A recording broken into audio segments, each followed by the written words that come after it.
महात्मा बुद्ध रोज अपने शिष्यों को उपदेश दिया करते थे। उनके उपदेश उनके शिष्यों के अलावा और भी दूसरे लोग सुनने के लिए आते थे। एक दिन जब भगवान बुद्ध प्रवचन दे रहे थे, तब एक व्यक्ति आया और उसने कहा, हे महात्मा, मैं आपसे बहुत सारे प्रश्न पूछना चाहता हूँ। मेरा मन बहुत अशांत है, कृपया मेरे प्रश्नों के उत्तर दें ताकि मेरा मन शांत हो सके।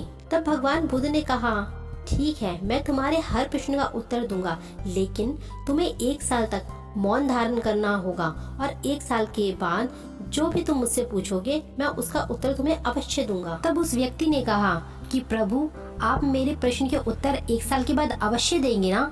तब महात्मा बुद्ध बोले कि मैं अपनी बात का पक्का हूँ, मैं तुम्हारे हर प्रश्न का उत्तर दूंगा, लेकिन 1 साल के बाद।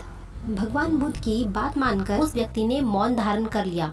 मौन धारण करने की वजह से उसका मन एकाग्र होने लगा और उसका मन ध्यान की तरफ ज्यादा खींचने लगा, जिसकी वजह से उसका मन शांत होने लगा। उसके मन में उठने वाले प्रश्न खत्म होने लगे और इसी तरह मौन धारण करते करते उसे 1 साल बीत गया।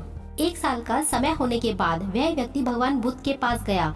तब भगवान बुद्ध ने उस व्यक्ति से कहा कि अब तुम मुझसे अपने सभी प्रश्न पूछ सकते हो।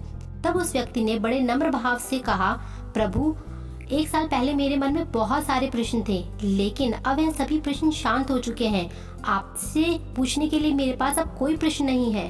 तब भगवान बुद्ध ने उस व्यक्ति से कहा, जब तक हमारा मन शांत नहीं है तब तक हमारे मन में बहुत सारे प्रश्न उठते रहते हैं। अज्ञान और भ्रम की वजह से हमारा मन प्रश्नों के उत्तर तक नहीं पहुंच पाता।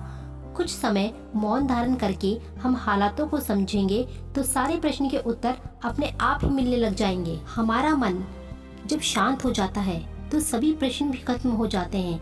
सारी चीजें हम आसानी से समझने लगते हैं और इसी तरह से जीवन में सुख शांति मिल जाती है। आपको ये कहानी पसंद आई हो तो लाइक कीजिए, शेयर कीजिए, सब्सक्राइब कीजिए। Thank you for watching the video.